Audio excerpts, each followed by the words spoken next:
Como cada lunes despertamos con Jesús, como cada lunes a las 10 de la mañana, y lo vamos a hacer también en julio, que esto es una de las novedades que también te traigo en el día de hoy. Y lo hacemos con el pastor Alberto Ares. ¿Qué tal, pastor? Muy buenos días. David, buenos días, Dios te bendiga, ¿qué tal? Dios me lo bendiga, pastor, ¿cómo estamos? De maravilla, acalorados, que ya estamos aquí con días calurosos aquí en Fuerteventura.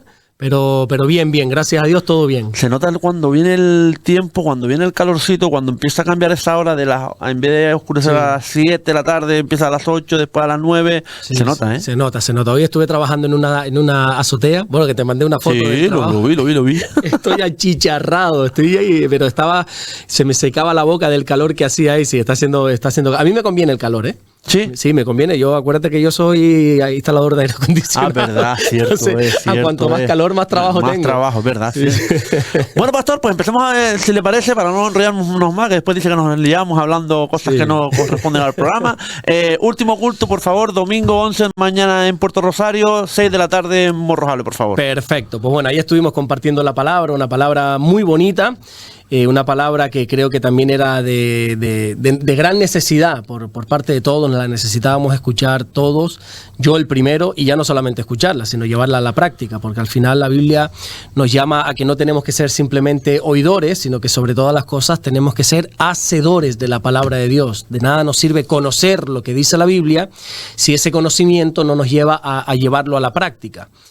Basábamos el mensaje en el Evangelio de Juan, en el capítulo 1, versículo 11, cuando dice, y a lo suyo vino, y los suyos no le recibieron.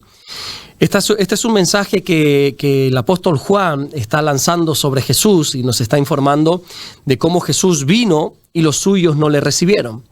Y antes de meterme en materia, quise explicarles tanto a la iglesia de Puerto como a la iglesia de Morrojable. Tuvimos estos domingos bastante gente nueva, entonces aproveché para intentar explicar el Evangelio, no solamente presentarlo, el Evangelio son las buenas noticias, no solamente hablar de Jesús, sino también explicar, oye, ¿cuál fue el motivo por el cual Jesús ha tenido que venir aquí a la tierra, hacerse hombre y tener que morir en una cruz? Porque hay mucha gente, David, que te sorprendería saber que no conocen los motivos, no conocen la razón.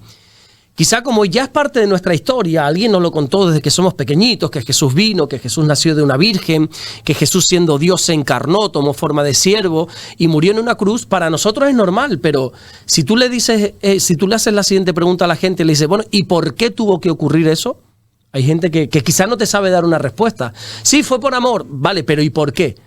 ¿Por qué Jesús, dice la Biblia, se tuvo que despojar a sí mismo? Ahí está hablando que se despojó de su divinidad, de su gloria divina, de, por así decirlo, de esos beneficios celestiales que él tenía estando en el cielo, en el trono, o sentado a la diestra de Dios Padre. Se tuvo que humanizar. ¿Por qué se tuvo que humanizar? Pero no solamente humanizar.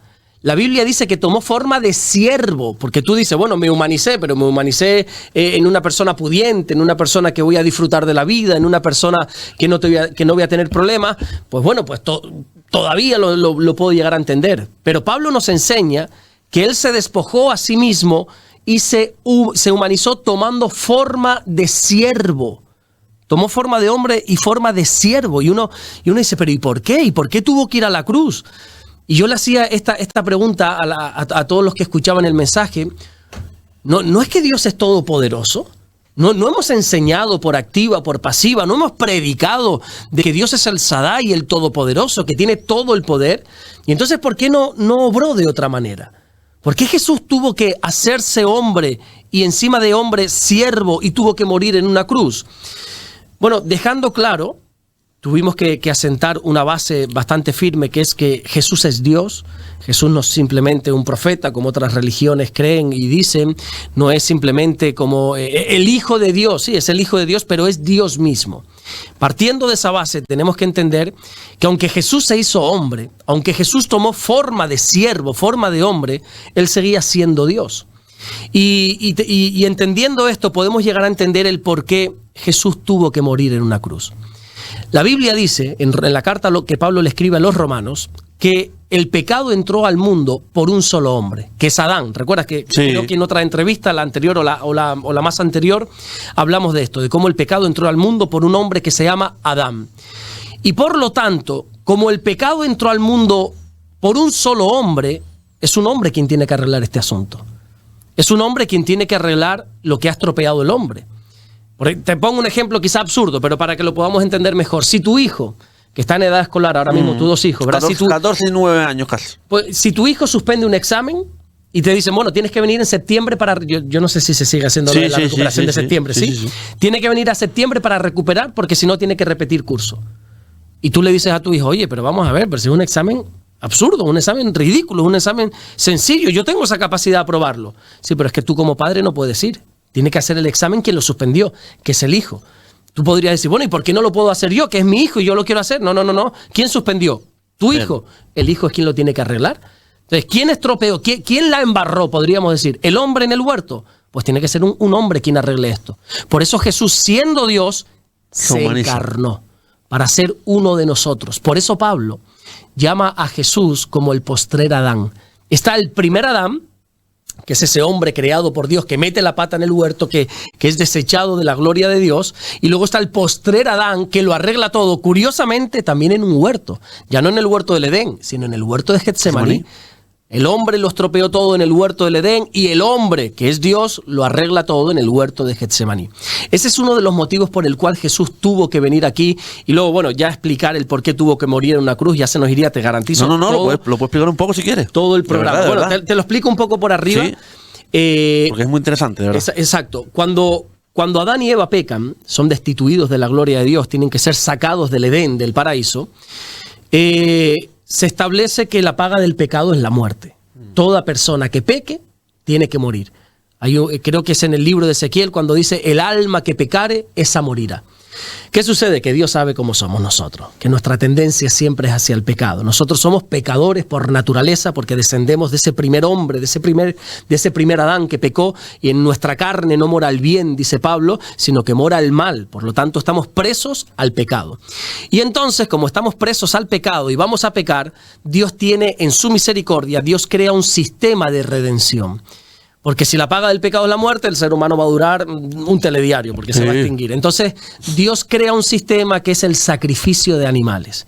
De tal manera que si tú pecas, en la misericordia de Dios puedes presentar, pues depende también de tu economía, eso en el Antiguo Testamento depende de la economía, podías presentar un cordero, si eras una familia muy pobre, pues quizá hasta una paloma, o sea, con el cordero, la sangre del cordero, que era degollado ese cordero en el altar, esa sangre simbolizaba tu perdón de los pecados. Así, algo tiene que morir cuando pecas, ¿verdad? Algo tiene que morir. Entonces Dios en su misericordia permite que muera un animal. Por eso Juan el Bautista, cuando ve a Jesús venir y dice, ese es el Cordero de Dios.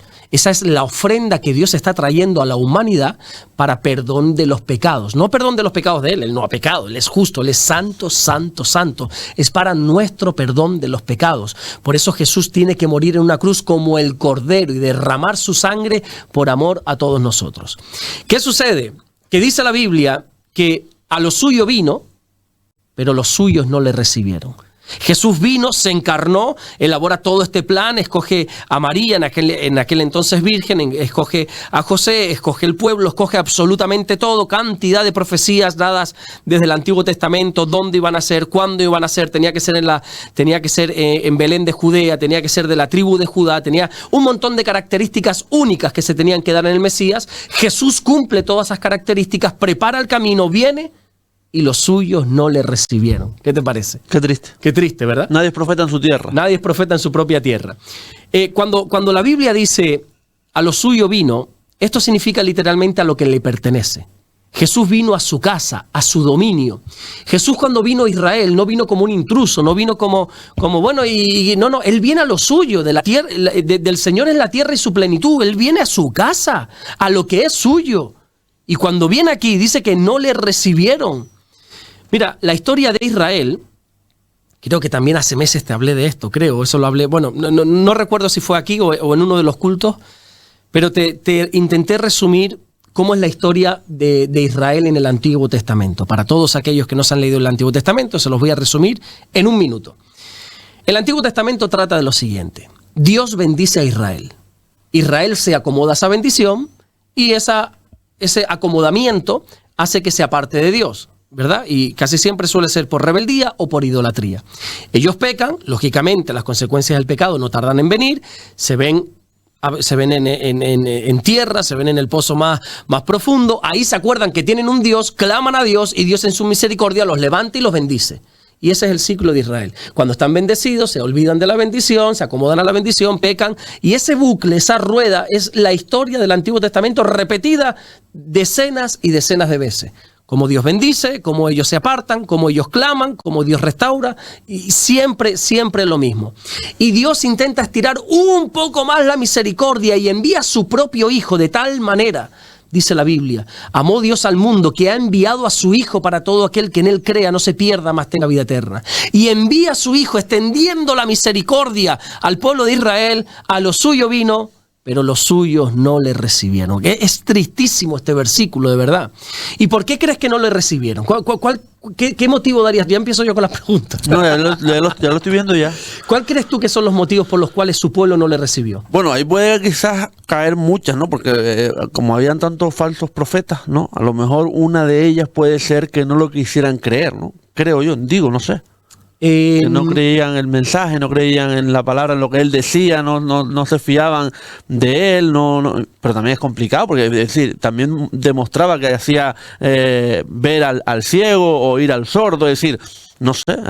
Exacto, no van por ahí, no van por ahí los tiros, porque como tú bien dices, él no solamente hablaba, sino que demostraba. Exactamente. Primero hacía, luego decía. No le recibieron porque no tenía el aspecto que ellos esperaban que iba a tener el Mesías. ¿Qué creían? Que iba a ser un rey, un todopoderoso. Literalmente, iba a ser un rey. Pero es que en el Antiguo Testamento hay varias profecías que hablan del Mesías como un príncipe. Hay un famoso versículo, Isaías capítulo 9, versículo 6, que siempre lo solemos leer en las Navidades, cuando dice, porque un niño nos es nacido, hijo nos es dado y principado sobre su hombro. Hablando del Mesías. Y termina el versículo diciendo que se llamará su nombre admirable, consejero, Dios fuerte, Padre eterno, príncipe de paz. Isaías, entre otras cosas, presenta al Mesías como un príncipe. Va a haber un principado sobre su hombro, va a haber un principado sobre su vida. Pero es que Jeremías todavía va más allá cuando habla del Mesías en el capítulo 23, versículo 5, y habla del Mesías como un rey. Va a venir a reinar. Entonces el pueblo judío tenía la imagen, la visión del Mesías de un príncipe y de un rey, con un principado y un reinado. Y entonces su mente humana les hizo creer que cuando apareciese ese Mesías que era príncipe y rey, se iba a colocar en el trono de Herodes, iba a destronar al falso rey Herodes y él se iba a poner, porque es un rey, y encima iba a quitar del medio al imperio romano, iba a quitar a César Augusto, iba a quitar al César de Roma y se iba a poner él, porque las profecías hablaban de un príncipe y de un rey, y efectivamente Jesús es rey y no cualquiera. La Biblia dice que Jesús es rey de reyes. De reyes, exactamente. Señor de señores. Señor de señores. Él está por encima de Herodes, él está por encima de cualquier rey. Él es rey de reyes, pero también Jesús dijo, mi reino no es de este mundo. Y eso lo tenemos que tener claro. Y él se lo dijo a su gente, oye, mi reino no es de este mundo. Y como mi reino no es de este mundo, no tienen por qué adaptar las leyes de los reinos naturales, las leyes de los reinos de aquí a mi reino. No, olvídense, así no es. Aquí en el mundo el grande es el que gobierna, pero no, en mi reino no es así. ¿Quieres ser grande? Tienes que servir. ¿Quieres ser el primero? Tienes que ser el esclavo de todos, dice la Biblia. Porque el reino de Jesús no es un reino de esta tierra. Entonces los judíos tenían un pensamiento de cómo iba a ser el Mesías, y de repente se presenta este hombre, este Dios hecho hombre, y no encajaba con su pensamiento. No encajaba con su pensamiento, por eso lo rechazaron. A lo suyo vino y los suyos no lo rechazaron. No, tú no eres lo que yo esperaba. Tú no eres lo que yo esperaba. Ah, bueno, pero es que las expectativas tuyas son tuyas, o sea, a ver si me entiendes. Y entonces sucede que rechazan a Jesús, a tal grado que se lo dan a los romanos para que lo crucifiquen. Sí. Uno tiene que tener mucho cuidado en las expectativas que se hace de Dios. Porque a veces nosotros nos hacemos a un Dios a nuestra imagen y a nuestra semejanza. Y la Biblia deja claro desde el primer capítulo, en Génesis 1, que nosotros somos hechos a imagen y semejanza de Dios. Y nosotros no somos quien para hacer a Dios a nuestra imagen, a nuestra semejanza y a nuestra manera. Ah, es que yo creo de Dios esto. Bueno, es que lo que tú creas de Dios, con todo mi respeto, no tiene validez ninguna. Aquí hay que afianzarse en lo que dice la palabra de Dios. ¿Cómo la Biblia describe a Dios?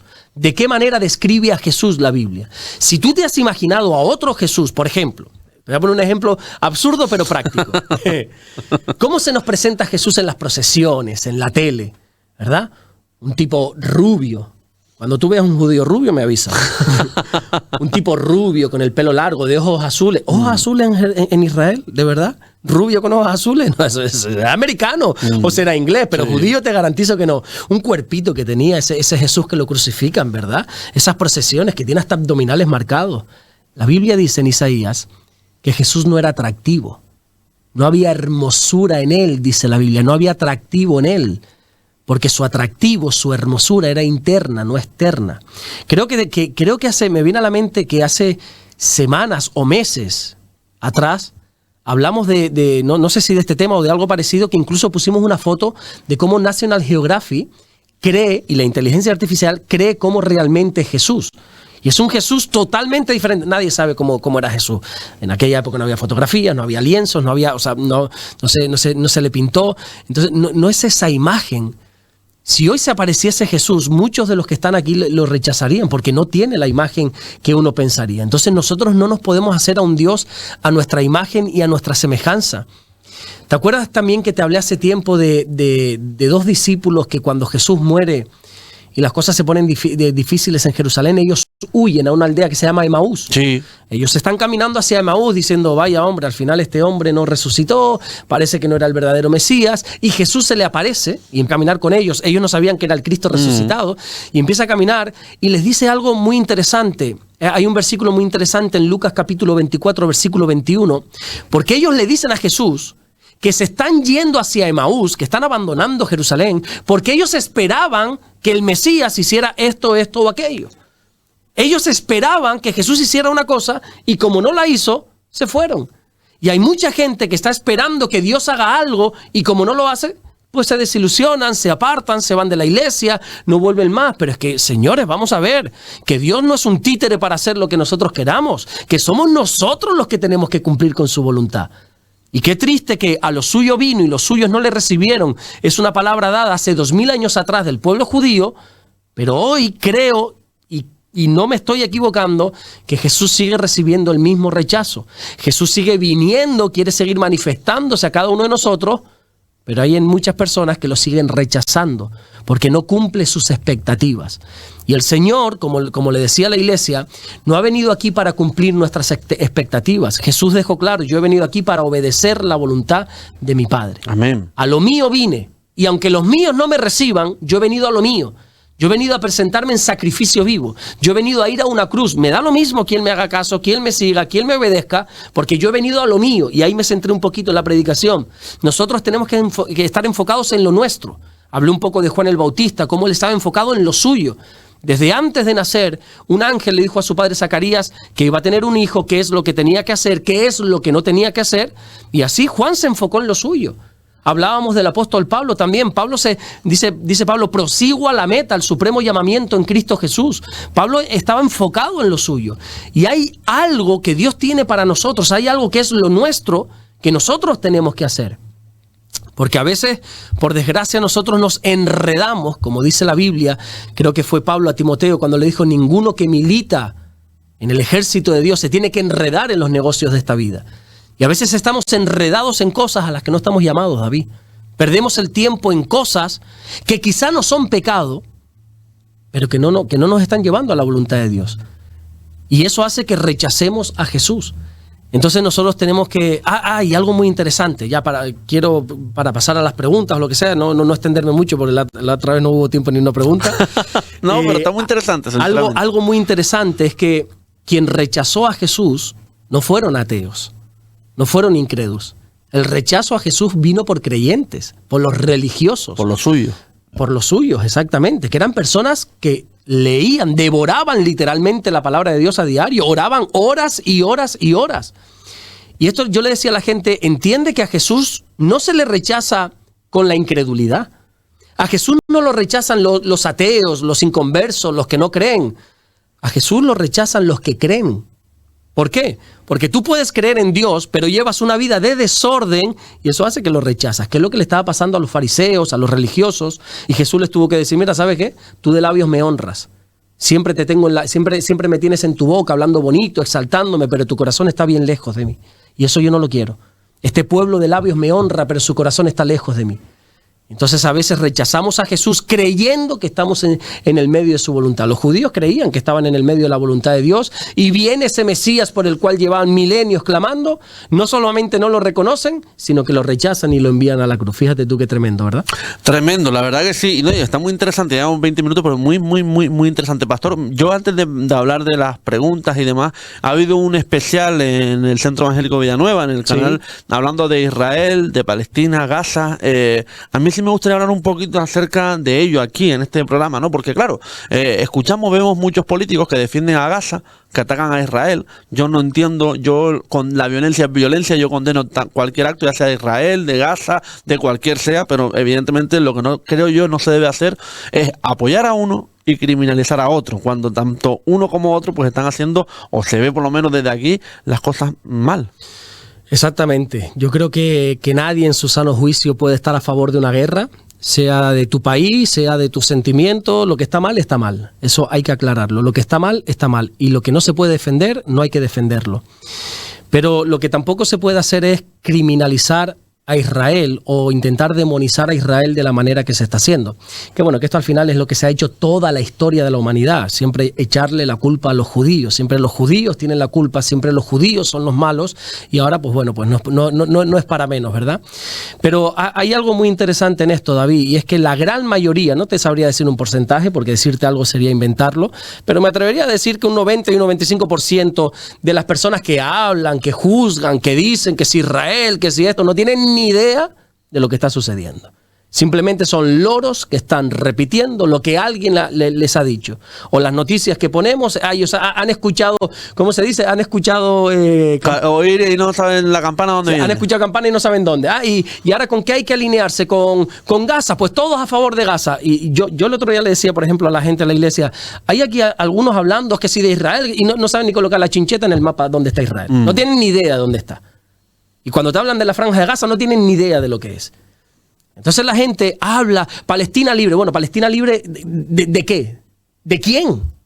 Porque la gente habla sin tener conocimiento de causa. Porque si tú te sientas con un tipo con todos mis respetos, con un hombre, con una mujer, que te argumenta, bueno, pues ya está. Pues podemos entrar en un diálogo. Pero es que la gente no tiene ni idea de lo que está pasando. La gente no tiene ni idea del porqué de esta guerra.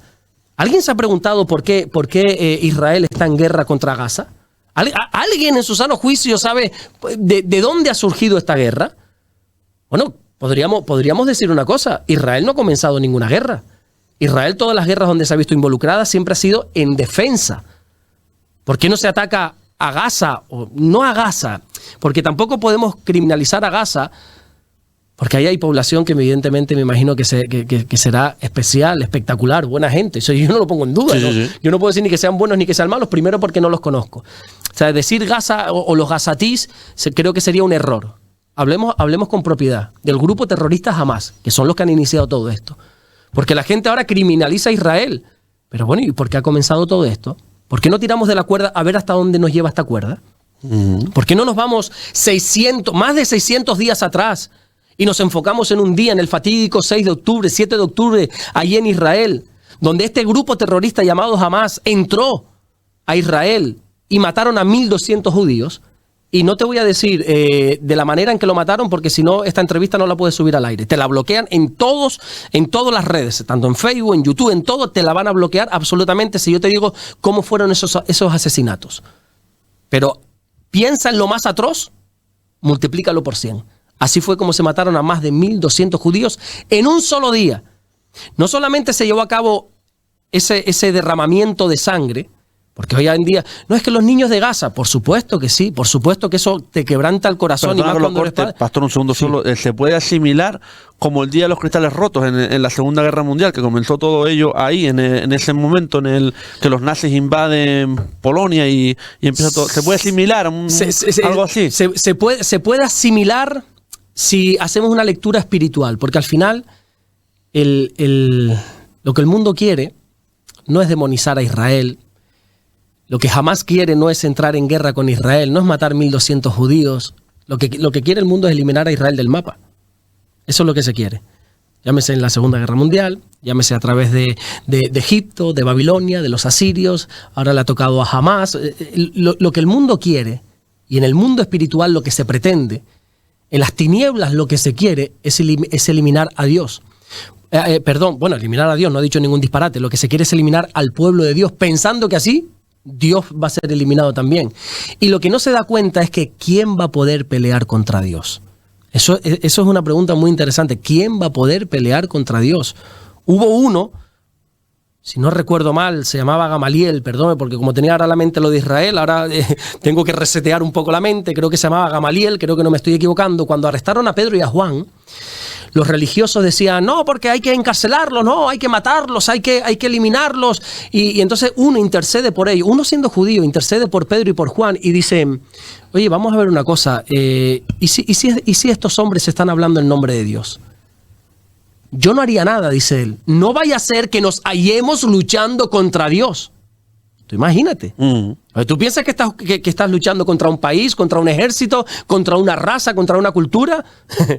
Cuidadito, hermano, no vaya a ser que con quien te estés peleando es contra Dios y es contra el pueblo de Dios. ¿Recuerdas cuando Pablo, antes de ser cristiano, ya te he dicho que era un perseguidor de la iglesia? Sí. Él no tenía nada contra Jesús, él lo tenía contra la iglesia y los asolaba, algunos incluso mataba y los perseguía y los encarcelaba a las personas. Pero cuando Jesús se le aparece camino a Damasco, le hace esta pregunta, Saulo, Saulo, ¿por qué me persigues? Pablo le podría haber dicho, bueno, porque yo a ti, lo primero que te tengo que aclarar, Señor, es que yo a ti no te he perseguido a tu pueblo, a tu gente. Ah, ahora parece que nos empezamos a entender. ¿Por qué me persigues? No vaya a ser que persiguiendo al pueblo de Dios, no vaya a ser que persiguiendo al escogido de Dios, al país de Dios, estemos persiguiendo a Dios o estemos intentando luchar contra Dios. Entonces, hay que tener sensatez cuando se habla de esto. Si tiramos de la cuerda, nos vamos a ir hasta ese 7 de octubre, donde no solamente 1.200 judíos fueron asesinados de la peor manera, sino que otros tantos, otros cientos fueron secuestrados, fueron llevados cautivos, ¿verdad? Y los han metido en esos túneles, donde a muchos mataron, donde a otros han soltado por la presión, porque toda esta guerra es con el fin de que suelten a los rehenes. David, yo te digo una cosa, si tú entras en mi casa y te llevas a mi hija de rehén, yo no paro hasta salvarla. Y voy a hacer lo que tenga que hacer para rescatar a mi hija. Y si no lo hiciera, sería un mal padre. Si yo dejo que un sinvergüenza entre en mi casa, se lleve a mi hija y le haga barbaridades y yo no hago nada, ¿cómo me acuesto yo ese día? Israel lo que está haciendo es defender a los suyos. Es intentar rescatar a sus hijos. Y se ha dicho bien claro, entreguen. Y Israel está dispuesto a entregar. Es que no te puedes ni imaginar lo que está dispuesto a entregar Israel. Perdería cantidad con tal de salvar esas vidas que tienen ahí. No, es que esta masacre que se está llevando a cabo, entrega lo que es mío, entrega a esas personas inocentes. Tú que tanto hablas de civiles, que tanto hablas de no, las injusticias, entrega a los civiles que tú tienes encarcelados, a saber si están vivos, ese es otro asunto, a saber si están vivos, entrégalos y todo esto se acaba, no hay ningún problema. ¿Tiene mejor prensa o da la sensación de que tiene mejor prensa Gaza que Israel, no? Bueno, hay intereses de por medio. Vuelvo y repito. La Biblia dice que este mundo está gobernado por el príncipe de la potestad del aire. Aquí ya tendríamos que hablar en términos espirituales. Este mundo está gobernado por el príncipe de la potestad del aire, que es Satanás. Está siendo gobernado por Satanás. Y vuelvo y repito, lo que el enemigo quiere, lo que el diablo quiere, lo que Satanás quiere es eliminar todo lo que tenga que ver con las cosas de Dios.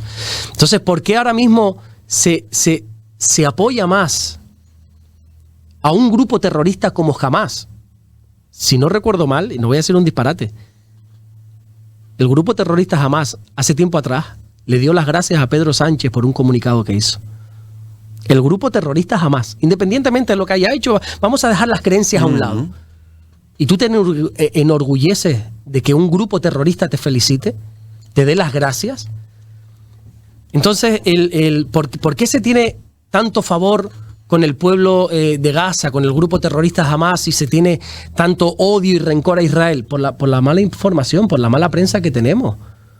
Señores, vamos a sentarnos y hablemos. Palestina libre, ¿Palestina libre de qué? ¿Pero quién ha empezado esto? Pero si es que Gaza era patrimonio de Israel, Israel se lo ha cedido. ¿Y quién ha estado alimentando todos estos años a Gaza? Pregúntate, ¿de qué vivían todos esos cientos de miles de personas de Gaza? ¿De qué vivían? Pues la gran mayoría salían todos los días a la frontera y trabajaban en Israel. Casi todos vivían de Israel. Israel les enviaba ayuda, les enviaba dinero, les solventaba absolutamente todo. Y lo que han hecho es morder la mano que les ha dado de comer. Entonces, bueno, yo sé que cuando una persona está cerrada por completo, por más que le desgloses, por más que le detalles, por más que le expliques, por más que le razones, no van a entender.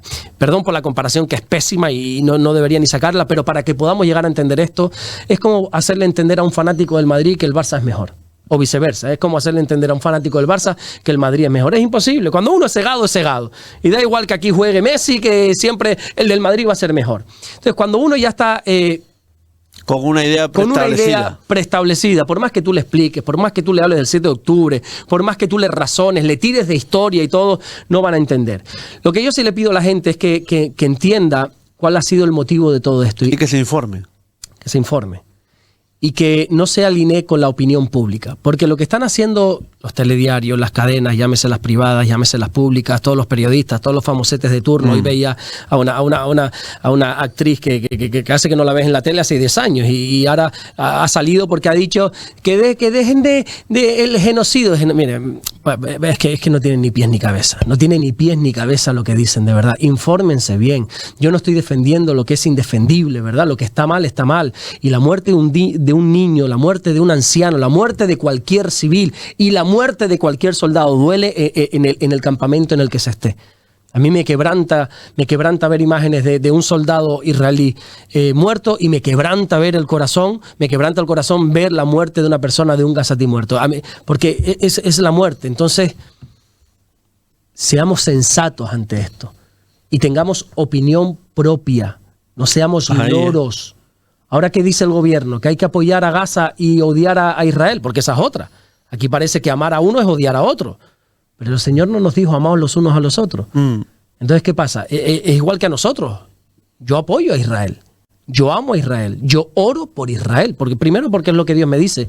Pero mi amor hacia Israel no significa que yo odie a los palestinos o a los gazatíes, a los árabes, a los musulmanes, ni muchísimo menos. Y si estuviera haciendo eso, creo que estoy cometiendo un serio y gravísimo pecado, que es el del amor al prójimo.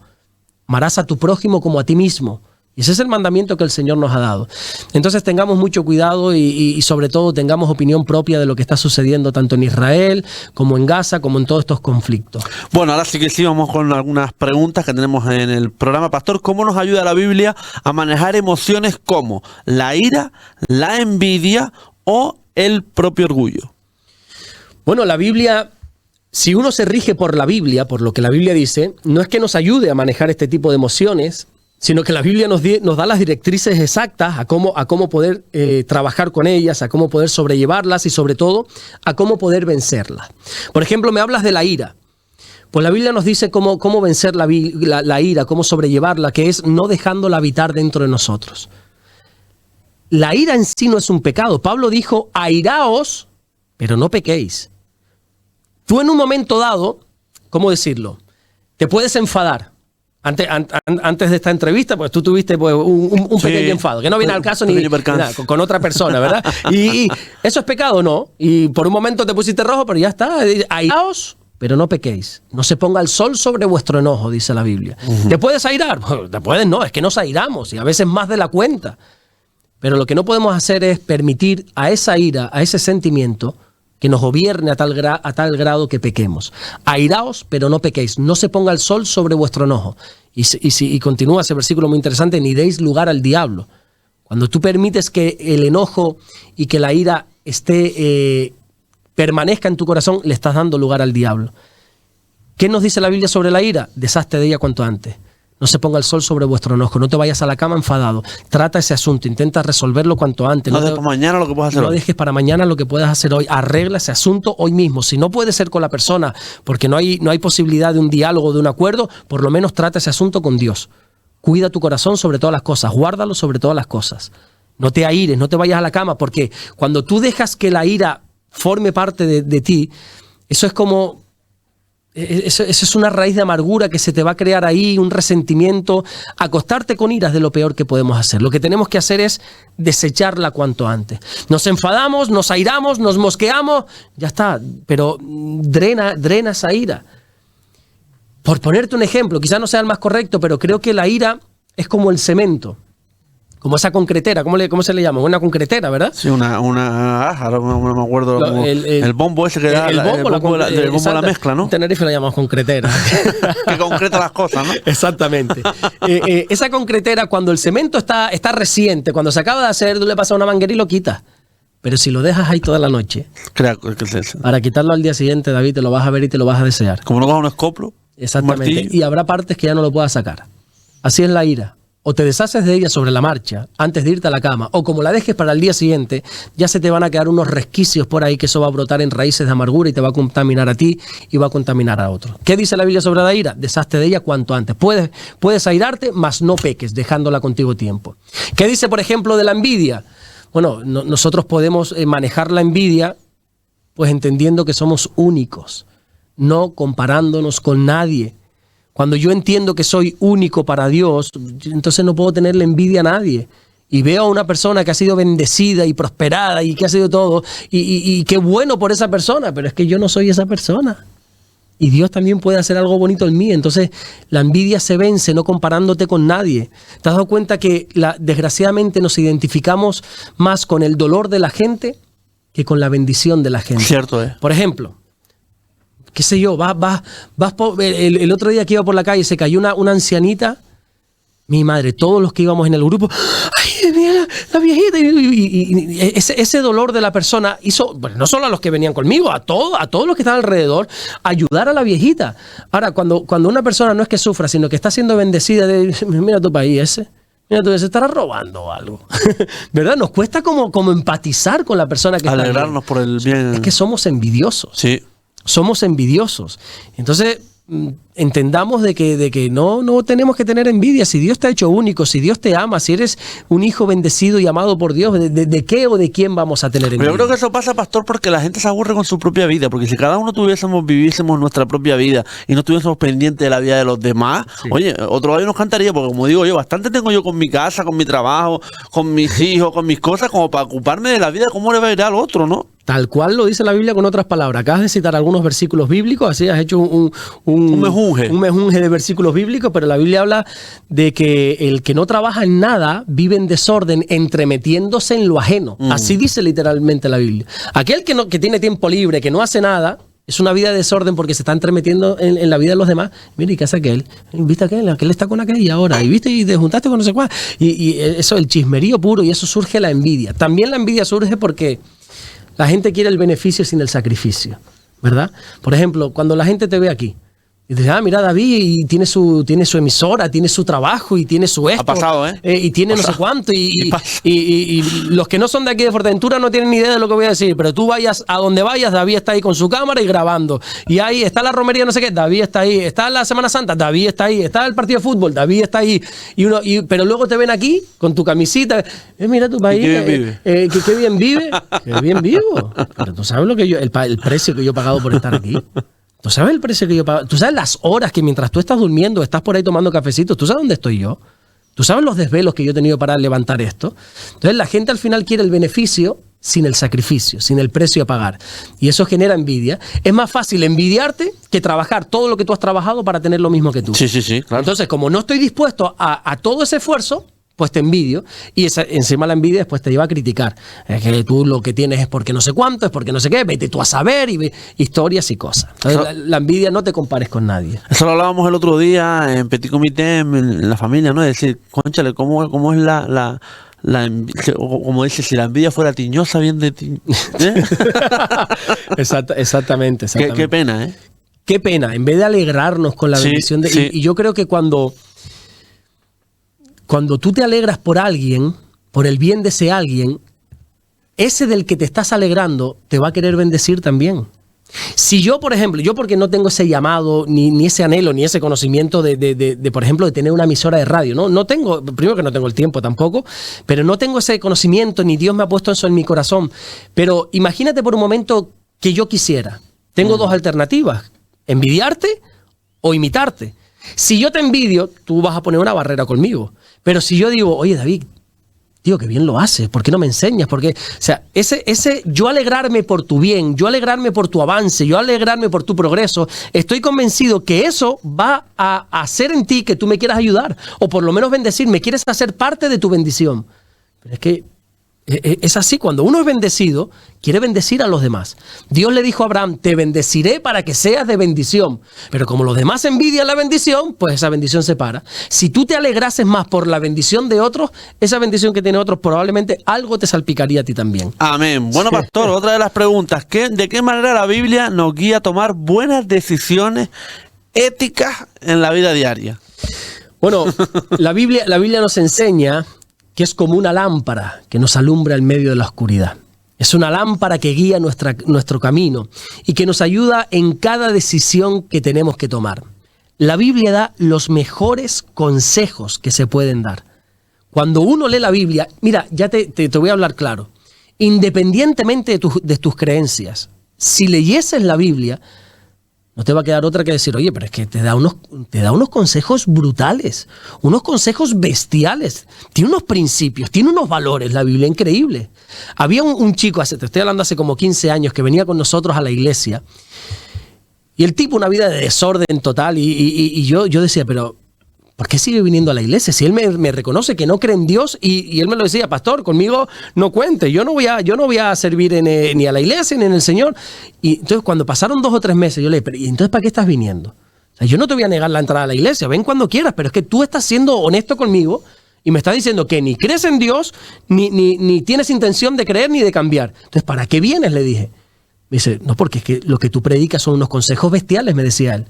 Lo que la Biblia dice da unos consejos tremendos. Ahora, en ese Dios que tú predicas no creo, me dice. Pero lo que dices es impresionante.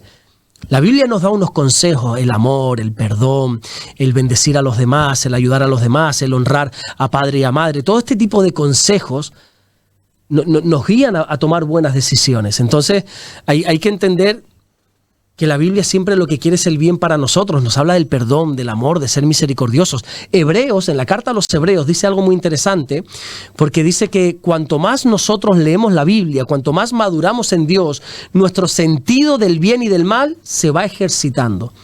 A medida que tú te vas empapando de la palabra de Dios, la vas conociendo, la vas interiorizando, hay algo dentro de ti que es el sentido del bien y del mal, que lo vas a ejercitar, lo vas a hacer madurar, lo vas a hacer crecer. Y entonces te vas a poder alinear mejor con lo bueno y a desechar de una manera más rápida y más sencilla de lo que es malo. Cuanto más leemos la Biblia, más fácil nos va a llevar a tomar buenas decisiones.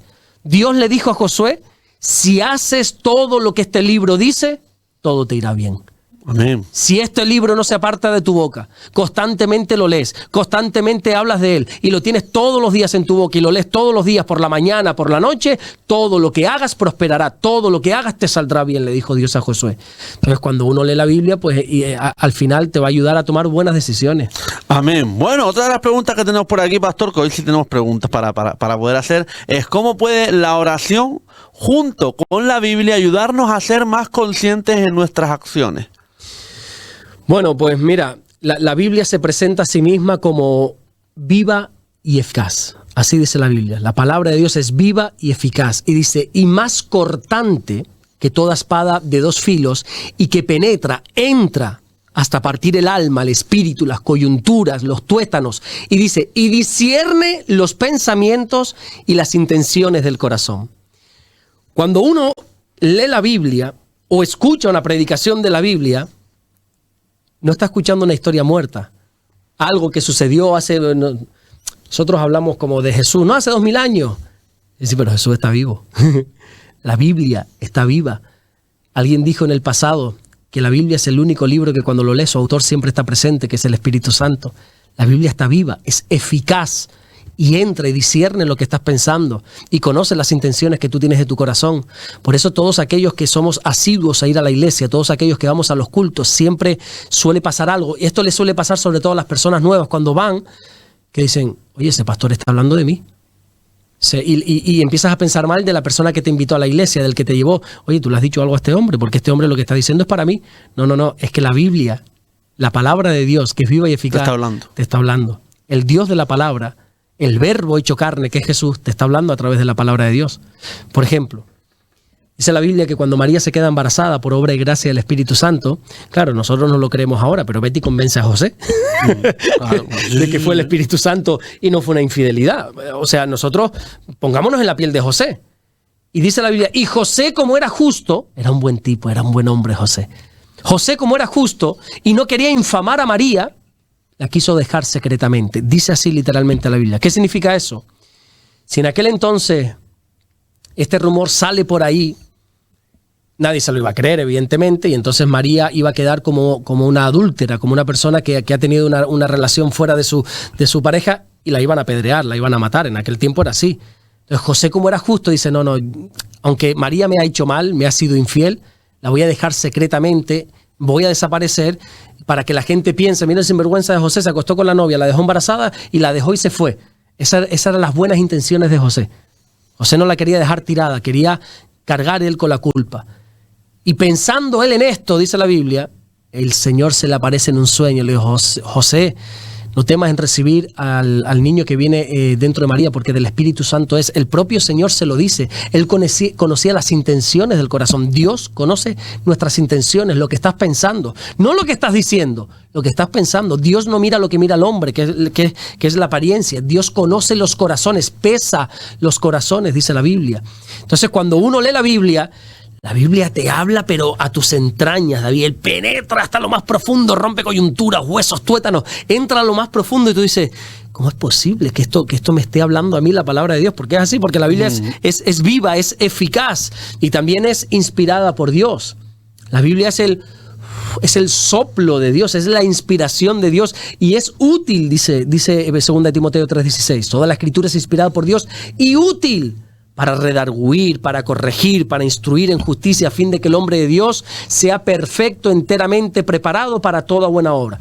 Así que la palabra de Dios nos ayuda a tomar esas buenas decisiones, nos ayuda a que seamos conscientes de lo que estamos haciendo, porque ella nos conoce aún más que nosotros mismos. Amén. Y nos queda una, pastor, nos quedan varias, pero nos queda una para cerrar el programa de hoy. Bien. ¿Qué consejo darías a alguien que quiera aplicar los valores bíblicos para ser una mejor persona y no sabe por dónde empezar? Es que a veces queremos aprender a multiplicar sin saber sumar, ¿no? ¿Por dónde empezar? ¿Qué consejo le daría? El que Dios nos ha dado. Que empieza por amar. Eso es, ¿no? ¿Y qué versículo? Amar. Eso es lo que hay que hacer. Si el cristianismo lo pudiésemos resumir en una sola palabra, sería amor. De tal manera amó Dios al mundo que ha preparado, ha elaborado todo este plan de salvación, de redención. El primer mandamiento habla del amor. Es un mandamiento amar. Amarás a Dios, ¿verdad? Amarás a Dios sobre todas las cosas, con todo tu corazón, con toda tu mente, con toda tu fuerza, con todo lo que tienes, con todo lo que eres, ámalo. Y el segundo mandamiento es semejante a este también, amarás a tu prójimo. Todo se basa en amor. ¿Qué consejo le puedo dar a alguien que va a empezar? Ama. Ama a los que te hacen daño, ama a los que te aborrecen, ama a los que te ultrajan, ama a los que te aman, ama a los que te odian, ama a los que hablen bien de ti, ama a los que te maldicen, ama a todo el mundo. No dejes que el odio entre en ti. Ese es el consejo más básico, pero más importante que se le puede dar a una persona. Y el otro consejo es apasionate por la palabra de Dios. No se puede sobrevivir en Cristo sin leer diariamente su palabra. Ama y lee su palabra. Amén. A la semana que viene, pastor, vamos a empezar a añadirle, porque el otro día me hablaron de los apócrifos. Sí. Y no sé si sabes que... Bueno, tienes que saber lo que es. ¿Cómo no vas a saber lo que es? Los libros que algunos consideran que son bíblicos, pero no son inspirados por Dios. Exactamente. Que dicen cosas interesantes. Dicen cosas muy interesantes. Como hay libros de historia que son súper interesantes, súper necesarios leer y conocer, pero no son inspirados por Dios. Entonces una cosa es entender lo que es la historia, lo que es algo interesante, lo que es algo bueno, pero no confundir con lo que es inspirado por Dios. La palabra de Dios está viva, es eficaz y cuando hace algo... pues cuando es enviada hace maravillas, pero la historia no. Tú te puedes leer, por ejemplo, los Macabeos, primera y segunda de Macabeos. Eso es un libro apócrifo, por ejemplo. Dice cosas muy interesantes, cosas que te hablan de este grupo de personas, de los Macabeos, porque te va a ayudar incluso a entender mejor alguna cultura bíblica, pero no es inspirado por Dios. Dios no inspiró eso. Alguien lo escribió con mucho conocimiento, con mucha sabiduría, pero no es inspirado por Dios. De hecho, apócrifo, si no recuerdo mal, significa oscuro. Son libros oscuros, muy interesantes, pero no tienen la luz bíblica. Están escritos por hombres que lo que veían era lo que anotaban, ¿no? Exactamente. Por ejemplo, Macabeos. Bueno, para la próxima semana, tampoco vamos aquí, pero Macabeos, para ir adelantando un poco, para espolear un poco la semana que viene. Dice cosas muy interesantes, por ejemplo, da un detalle, no lo podemos tomar al pie de la letra, porque vuelvo y repito, no es inspirado por Dios. Pero, por ejemplo, si yo te preguntase, ¿dónde está el arca de la alianza? Ese arca que fue robada, ¿verdad? Del templo, ese arca donde moraba la presencia de Dios, donde estaban las tablas de la ley, donde estaba la vara de Aarón. ¿Dónde está ese arca? Fue robada. ¿Dónde está? Macabeos dice dónde está. Pero claro, es una teoría. Y dice cosas muy interesantes, y vuelvo y repito, te ayuda a conocer mucha cultura bíblica, mucha historia bíblica, pero luego, por ejemplo, te habla de que puedes orar a los muertos. Entonces tú dices, no. Entonces por eso esto es apócrifo, esto es oscuro, esto no liga con el mensaje bíblico, ¿verdad? De que cuando uno muere ya deja de existir. Deja de existir aquí en la tierra, me refiero. Pasa al otro nivel, que es la eternidad. Son oscuros, son libros apócrifos. Interesantes, sí, pero no los podemos tomar por bíblicos. Pastor, muchas gracias, de verdad. Dios me lo bendiga. Gracias a ti, David, por ser un valiente y permitir aquí que se comparta la palabra de Dios en tu emisoria. Dios te bendiga. Dios me lo bendiga, ¿verdad? Hacemos un altito en el camino pequeñito, 5 minutos, y enseguida regresamos con el rebumbio, la información deportiva de esta casa, Sur FM. No te vayas hasta ahora.